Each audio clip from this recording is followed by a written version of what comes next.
तेजस्वी जी दूसरों को सर्टिफिकेट दे रहे हैं बुद्धिमानता का या फिर नादानता का। पहले वो खुद अपने अंदर झांक के देखे कि क्या उनमें उतनी राजनीतिक समझ है।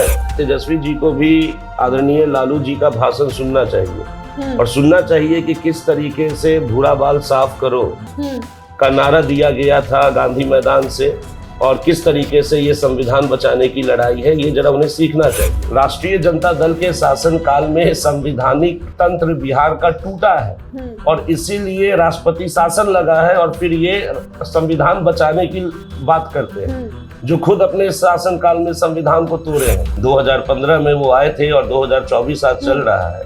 9 वर्षों में खुद श्रीमान तेजस्वी यादव जी का अपना राजनीतिक जनाधार बिहार में नहीं है और ये मैं नहीं बोलता हूँ, ये आपको उनकी पार्टी के समर्थक, उनके पार्टी के कार्यकर्ता भी कहेंगे कि वो लोग भी अगर जूझ रहे हैं या फिर अगर वो लोग भी संघर्ष कर रहे हैं तो सिर्फ एक नाम की वजह से, वो है आदरणीय लालू यादव। अभी 6 महीना पहले वो जीप खींच ले रहे थे, क्रिकेट खेल ले रहे थे और आज कमर दर्द हो गया। ये कुछ नहीं, मैंने जैसे आपको बताया कि आदरणीय लालू यादव जी के अनुपस्थिति में श्रीमान तेजस्वी यादव जी का कोई अस्तित्व नहीं है। स्थिति इस हद तक बुरी हो चुकी है कि श्रीमान तेजस्वी जी को अपना कमर का बेल्ट दिखा के सब मतलब कि सहानुभूति लेना पड़ रहा है, मतलब बिहार की जनता से कि देखिए कितनी रैली हम कर लिए। इससे कहीं ज्यादा रैली आदरणीय लालू जी करते थे, उन्होंने तो कभी अपने कमर का बेल्ट नहीं दिखाया। यही फर्क है माननीय प्रधानमंत्री नरेंद्र मोदी जी में और राहुल गांधी जी में। आप देख लीजिए राहुल गांधी जी कितनी बार दौरा किए हैं बिहार का। अभी आपने उल्लेख किया कि इतने दिनों में बस एक भागलपुर का दौरा उन्होंने किया है, तो ये अपने आप में परिचय दे रहा है कि कांग्रेस बिहार को और बिहार की जनता को कितना अपना मानती है। नमस्कार, आप देख रहे थे बिहार टॉप और मैं हूं आपके साथ करुणा तिवारी। लोकसभा का चुनाव है और नेता प्रतिपक्ष तेजस्वी यादव लगातार एनडीए को घेर रहे हैं। एक तरफ चिराग पासवान को भी वो हमलावर होते नजर आ रहे हैं। अब आपको बता दें कि बीते दिनों नेता प्रतिपक्ष का एक बयान आता है कि चिराग पासवान मोदी जी के हनुमान बनते फिरते हैं, फिर भी वो उनके साथी है, जबकि वही लोग इनका पार्टी भी तोड़वा दिए, वो लोग उनके घर से भी उनको बाहर निकलवा दिए। अब देखिए, इन सब विषयों पर बातचीत करने के लिए हमारे साथ मौजूद हैं चिराग पासवान के पार्टी से राहुल सहाय। राहुल जी, आपके नेता को तेजस्वी यादव नादान बता देते हैं, ऐसा क्यों? देखिए, पहली बात तो मुझे इस पे श्रीमान तेजस्वी जी की राजनीतिक सूझबूझ पे संदेह होता है जी। जो आज श्रीमान तेजस्वी जी दूसरों को सर्टिफिकेट दे रहे हैं बुद्धिमानता का या फिर नादानता का। पहले वो खुद अपने अंदर झांक के देखे कि क्या उनमें उतनी राजनीतिक समझ है। समस्त बिहार जानता है कि श्रीमान तेजस्वी जी ने आज तक संगठन का संघर्ष नहीं किया है। बिना संगठन का संघर्ष किए हुए वो सीधा सत्ता पे काबिज हो गए। किसकी वजह से काबिज हुए? समस्त बिहार जान रहा है कि आदरणीय श्री लालू यादव जी के नाम की वजह से वो है। तो श्रीमान तेजस्वी जी का अभी तक लगभग 9 वर्ष हो गया उनको राजनीति में आए हुए। 2015 में वो आए थे और 2024 आज चल रहा है। 9 वर्षों में खुद श्रीमान तेजस्वी यादव जी का अपना राजनीतिक जनाधार बिहार में नहीं है और ये मैं नहीं बोलता हूँ, ये आपको उनकी पार्टी के समर्थक, उनके पार्टी के कार्यकर्ता भी कहेंगे कि वो लोग भी अगर जूझ रहे हैं या फिर अगर वो लोग भी संघर्ष कर रहे हैं तो सिर्फ एक नाम की वजह से, वो है आदरणीय लालू यादव जी। तो श्रीमान तेजस्वी जी के मुखमंडल से ऐसा बड़बोलापन शोभा नहीं देता है। हमारे नेता तो संघर्ष कर रहे हैं, आप देखिएगा अभी संगठन को उन्होंने लगभग शून्य से खड़ा किया विगत 2-2.5 वर्षों में। और इसके तुलनात्मक अगर श्रीमान तेजस्वी जी का अगर आप संघर्ष देखेंगे तो उनका संघर्ष सिर्फ यही है कि ईडी और सीबीआई के दफ्तर में वो 7 से 8 घंटा बैठ जाते हैं, जीप को वो खींच लेते हैं, क्रिकेट खेल लेते हैं थोड़ा मोड़ा, बस। इससे आगे उनका ना कोई उपलब्धि है ना कोई संघर्ष रहा है। और जब वो उप मुख्यमंत्री भी बने हैं तो दूसरी पार्टी के सहयोग से बने हैं। 2019 में जो लोकसभा का चुनाव हुआ, श्रीमान तेजस्वी जी उस समय 4 वर्ष पुराने हो चुके थे बिहार की राजनीति में। कितना सीट लाए वो अपनी पार्टी के लिए, क्या डिलीवर किए? शून्य। आज भी लोकसभा में राजद के कितने सांसद हैं? शून्य। और ऐसे व्यक्ति अगर इस तरीके से बड़बोलापन करेंगे, अब देखिए स्थिति इस हद तक बुरी हो चुकी है कि श्रीमान तेजस्वी जी को अपना कमर का बेल्ट दिखा के मतलब कि सहानुभूति लेना पड़ रहा है, मतलब बिहार की जनता से, कि देखिए कितनी रैली हम कर लिए। इससे कहीं ज्यादा रैली आदरणीय लालू जी करते थे, उन्होंने तो कभी अपने कमर का बेल्ट नहीं दिखाया। तो ये सब जो है तेजस्वी जी की जो राजनीतिक सूझबूझ है, इसका परिचय दे रहा है। ठीक है, युवा है, लगे हुए हैं, अपने पिता की राजनीतिक विरासत पे अपना नाम अंकित करने की अभी तक प्रयास कर रहे हैं। हमारी सहानुभूति भी उनके साथ है, लेकिन इस तरीके का बड़बोलापन तेजस्वी जी के मुखमंडल से शोभा नहीं देता है।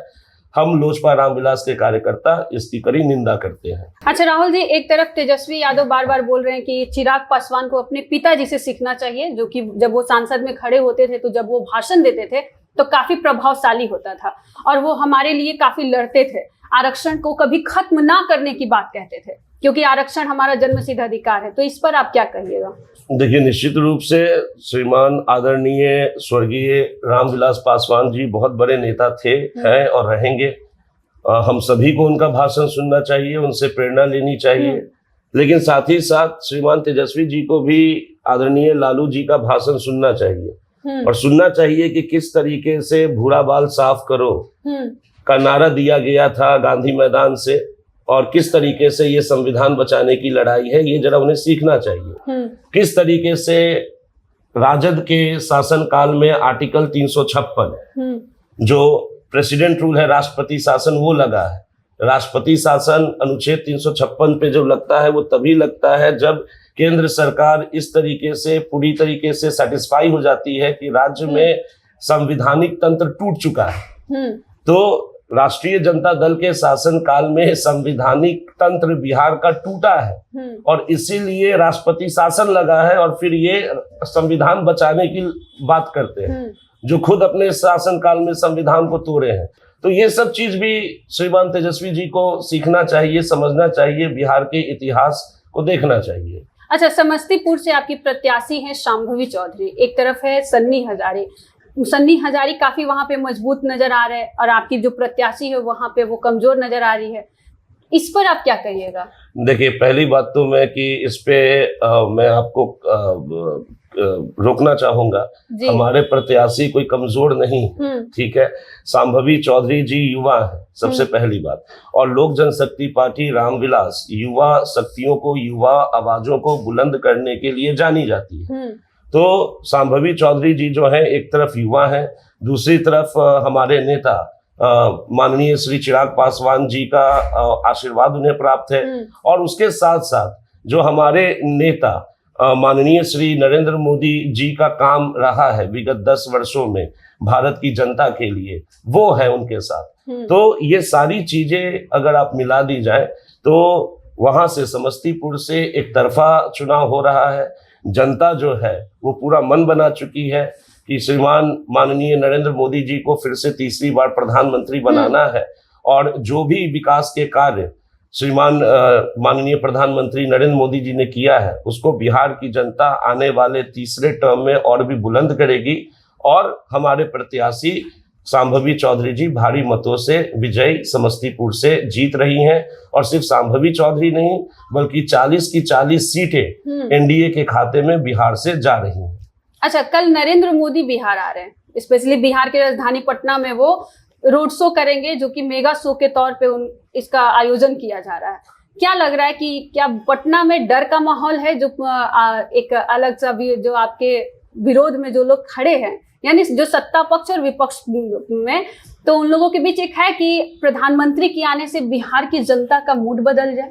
जो जैसे कि तेजस्वी यादव लगातार महागठबंधन की तरफ से सिर्फ वही अभी रोड शो करते नजर आ रहे हैं, हर जगह वो नजर आ रहे हैं, नहीं तो वीआईपी सुप्रीमो मुकेश सहनी नजर आ रहे हैं। इसके बाद तो कोई नेता आ नहीं रहे हैं बिहार। तो एक तरफ प्रधानमंत्री खुद आ रहे हैं बिहार, जो कि अभी तक और भी बड़े नेता महागठबंधन की तरफ से नहीं आए। राहुल गांधी भागलपुर में आए, लेकिन अभी यहाँ पर प्रधानमंत्री खुद आ रहे हैं, तो एक प्रभाव पड़ेगा जनता पे। देखिए, माननीय प्रधानमंत्री जी जनसंपर्क के लिए प्रसिद्ध हैं, और सिर्फ आज से नहीं, अगर आप देखेंगे कि 2014 में भी जब पहली बार वो प्रधानमंत्री बनने वाले थे तो उस चुनाव का कैंपेन भी अगर आप देखेंगे तो इतिहास में आज तक कोई ऐसा नेता नहीं हुआ जो माननीय प्रधानमंत्री जी जैसा इतना जनसंपर्क स्थापित कर सके।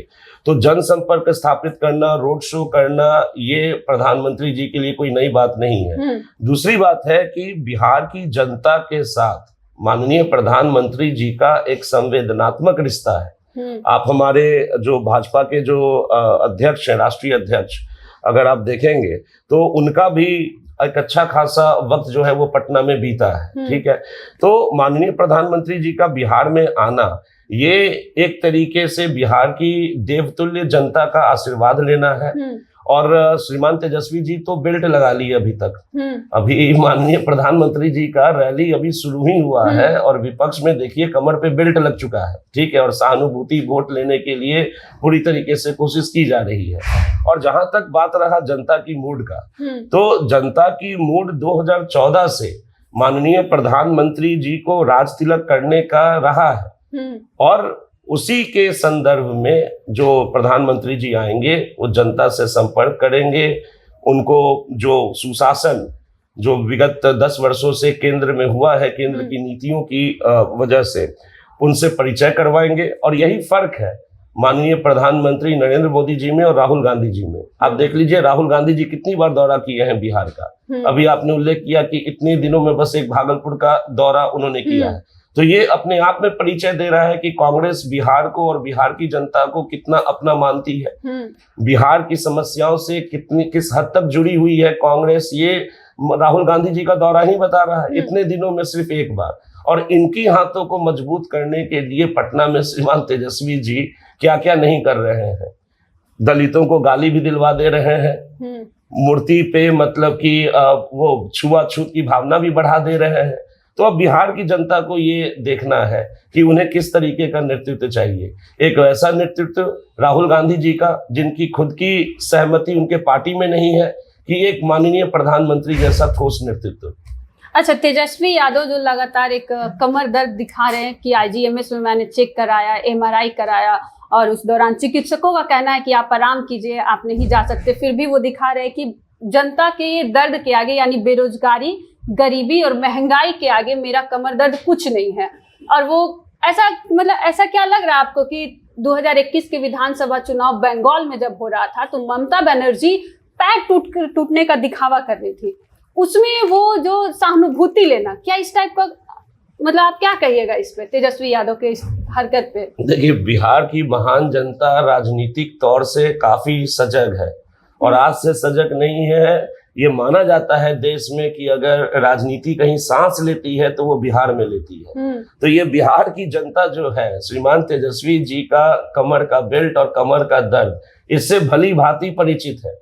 आप अभी 1 महीने नहीं हुए और कमर पे बेल्ट लग गया आपका, और आप दूसरे को कहते हैं कि कोई नेता थका हुआ है, कोई नेता को बुद्धि नादान है। वही तो मैंने कहा कि उन्हें खुद आत्मचिंतन करने की जरूरत है। अभी 6 महीना पहले वो जीप खींच दे रहे थे, क्रिकेट खेल ले रहे थे, और आज कमर दर्द हो गया। ये कुछ नहीं, मैंने जैसे आपको बताया कि आदरणीय लालू यादव जी के अनुपस्थिति में श्रीमान तेजस्वी यादव जी का कोई अस्तित्व नहीं है। ना इनके पास कोई मुद्दा है, ना इन्होंने विगत 9 वर्षों में अपनी खुद की कोई राजनीतिक जनाधार बनाया है। तो इस तरीके के हथकंडे का प्रयोग वो कर रहे हैं। इस तरीके का हथकंडा इस चुनाव में उनको कोई भी राजनीतिक लाभ नहीं देगा। बिहार की महान जनता प्रचंड रूप से और प्रचंड बहुमत से श्रीमान आदरणीय नरेंद्र मोदी जी का राज तिलक करेगी और बिहार में फिर से राजद और महागठबंधन के खाते में 0 सीट आने वाली है। तो ये थे हमारे साथ चिराग पासवान की पार्टी से राहुल सहाय। अब देखिए, इस लोकसभा चुनाव में तमाम नेता एक दूसरे पर आरोप प्रत्यारोप लगाते तो नजर आ ही रहे हैं, साथ में बयानबाजी भी उनकी आ रही है। अब देखिए इस लोकसभा चुनाव में जनता किसके साथ होती है, क्योंकि एक तरफ तेजस्वी यादव अपने कमर का दर्द दिखा रहे, भावुक हो रहे, दूसरी तरफ लगातार वो चिराग पासवान को भी घेर रहे हैं, और तीसरी तरफ कल प्रधानमंत्री नरेंद्र मोदी बिहार की राजधानी पटना में भव्य रोड शो करने आ रहे हैं। तो देखिए बिहार की जनता का क्या मूड है, ये तो 4 जून को पता चलेगा। तब तक के लिए देखते रहिए द बिहार टॉप।